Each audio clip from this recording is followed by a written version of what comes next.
Assalamualaikum warahmatullahi wabarakatuh. Apa kabar semuanya? Semoga semuanya dalam keadaan sehat.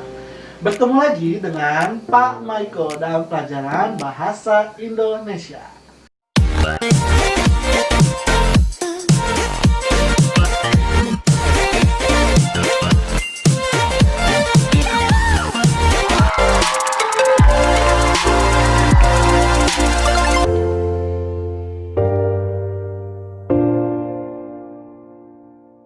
Untuk itu, sebelum kita memulai pelajaran pada pagi hari ini, Bapak akan menjelaskan bahwa materi awal kita adalah tentang membuat laporan investigasi dan menarik sebuah kesimpulan dari sebuah teks.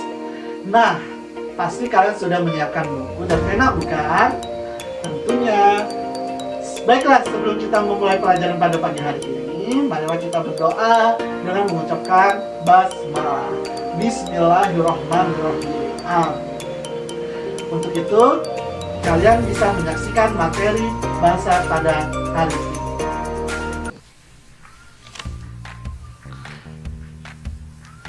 Assalamualaikum warahmatullahi wabarakatuh.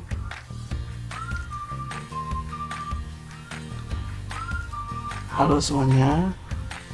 Sekarang kita bertemu di pertemuan pertama ini, Bahasa Indonesia kelas 6 yang diampu oleh Pak Maiko. Okay, I'm here because I want to give presentation. Baiklah anak-anak, sebelum Bapak memberikan materi, ini ada beberapa informasi. Salah satunya, ini merupakan hasil ujian USBN tiap angkatan di SD Babah Madani. Angkatan pertama nilai tertingginya 96, rata-ratanya 80. Angkatan kedua nilai tertinggi 96, rata-rata 83. Ini khusus bahasa Indonesia. Angkatan ketiga nilai tertingginya 100, rata-ratanya 86. Angkatan 4 karena ada pandemi corona sehingga tidak ada ujian nasional, namun nilainya diambil dari rata-rata rapor. Untuk angkatan 5, semoga ini menjadi acuan kita untuk lebih meningkatkan prestasi lagi agar kalian bisa lebih sukses dari 4 angkatan yang sudah.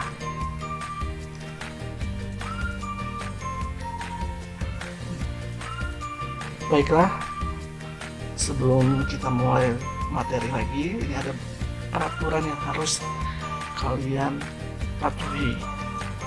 Yang pertama, siswa harus aktif bertanya jika mengalami kesulitan. Yang kedua, batas waktu pengumpulan tugas sesuai dengan kompleksitas materi. Yang ketiga, patuh dan bersungguh-sungguh ketika mengerjakan tugas dari guru. Yang keempat, siswa harus memperhatikan adab menggunakan sosial media, terutama WhatsApp. Yang kelima, mengumpulkan tugas harus tepat waktu sesuai dengan waktu yang ditentukan. Jadi tiap guru nanti ada perbedaan waktu pengumpulan sesuai dengan kompleksitas materi.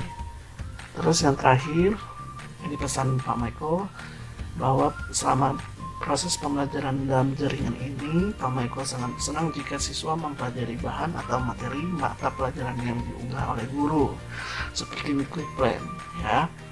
Mohon untuk dapat kalian cicil pelajari, mengingat sekarang sudah kelas 6.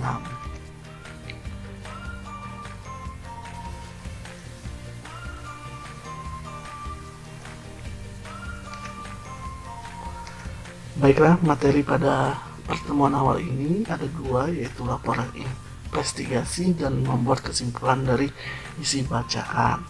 Namun, mengingat materi di kelas 6 ini sangat kompleksitas dan tingkat pemahamannya juga harus lebih tinggi lagi, kemungkinan nanti hanya Bapak jelaskan laporan investigasinya saja. Nanti yang membuat kesimpulan dari isi bacaan di pertemuan yang akan datang, agar kalian tidak bingung. Kalau kita belajar di dalam jaringan, maksud Bapak di luar jaringan, mungkin materi ini sudah kita jelaskan di satu pertemuan. Namun berhubung ini sedang di dalam jaringan, ini satu kemungkinan yang akan Bapak jelaskan.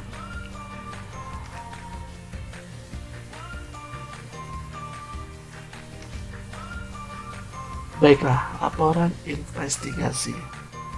Sebelumnya, kalian sudah mengenal laporan ini? Atau sudah pernah melihat laporan? Apa itu laporan investigasi? Kita lihat contohnya. Nah, ini ada laporan investigasi forensik 2006. Kemudian ini ada contohnya lagi. Bagaimana jagung berkembang biak. Nah, ini juga merupakan jenis laporan investigasi. Kemudian ini ada seorang petani memulai perkembangbiakan tanamannya dengan menanam biji jagung. Jadi ini ada proses penanaman jagung, kemudian dibuat laporan investigasinya. Bagaimana strukturnya, bagaimana ciri-cirinya, kita lihat slide berikutnya.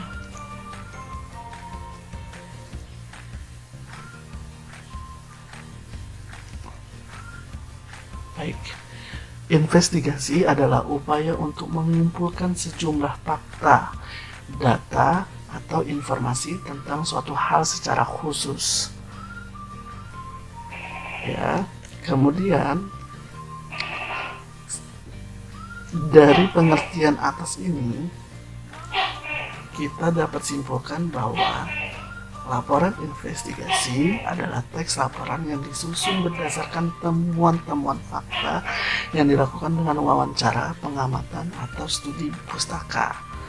Nah, beda halnya dengan laporan pengamatan, laporan investigasi ini lebih kompleks lagi, lebih lengkap lagi, yang diikuti dengan fakta-fakta yang akurat dan ditambah melalui wawancara, pengamatan, dan studi pustaka.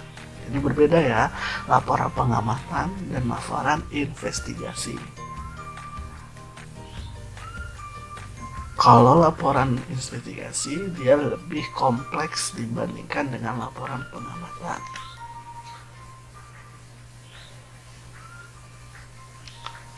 Nah, apa sih ciri-ciri laporan investigasi?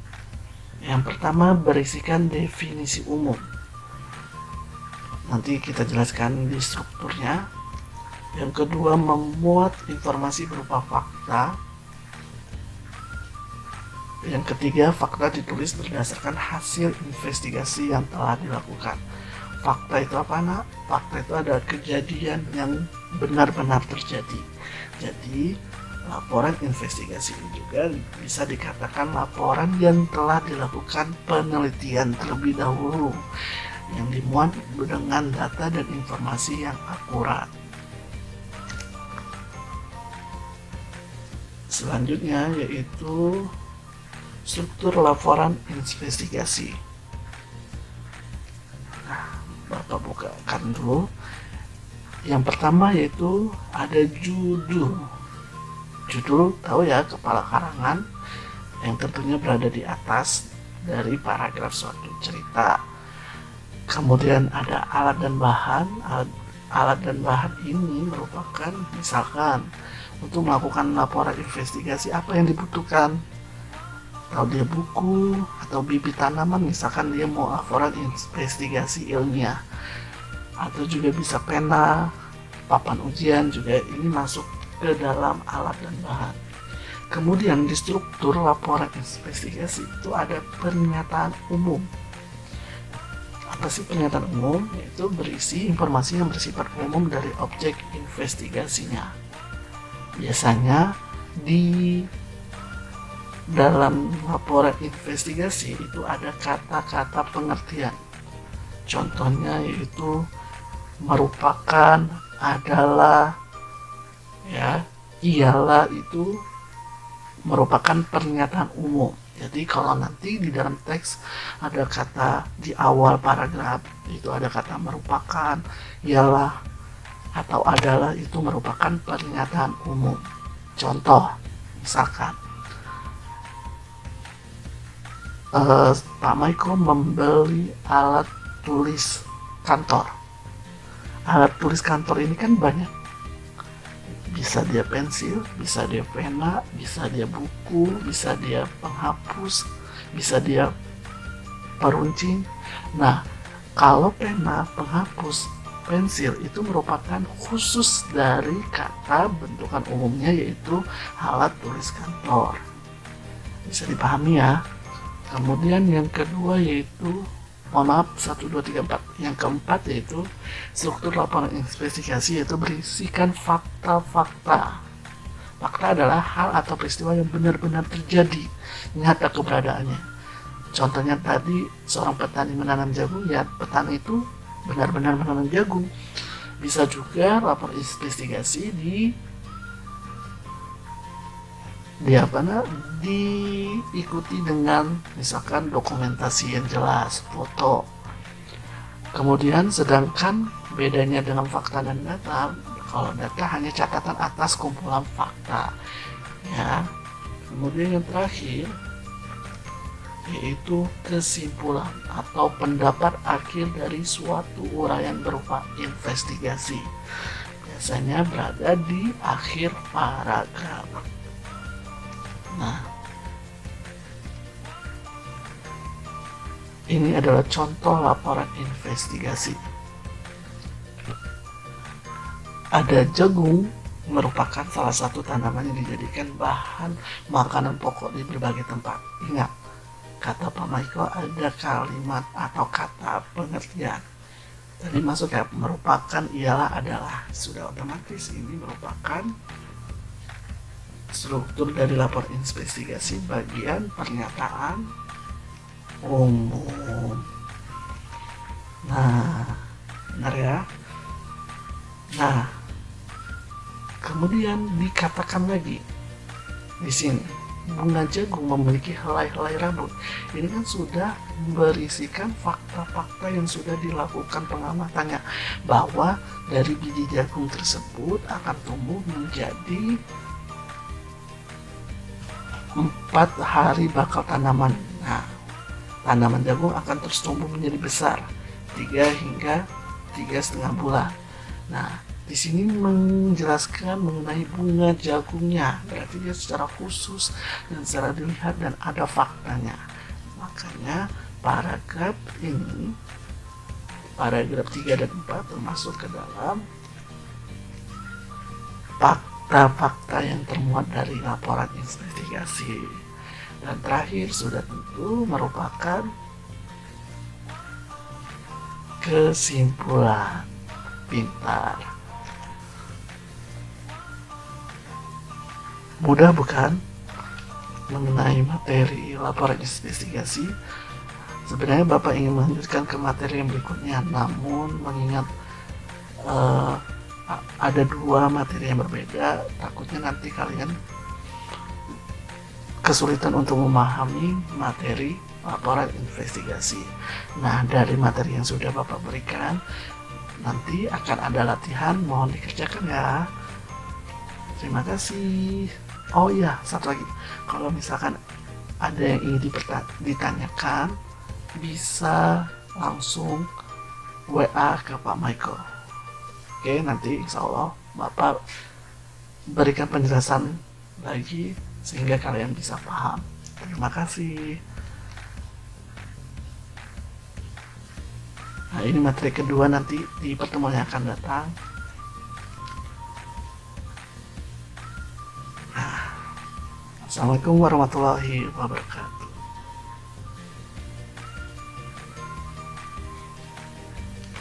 Bapak berharap pembelajaran hari ini kita mendapatkan keberkahan ilmu dari Allah SWT. Sampai jumpa di pertemuan yang akan datang. Bye.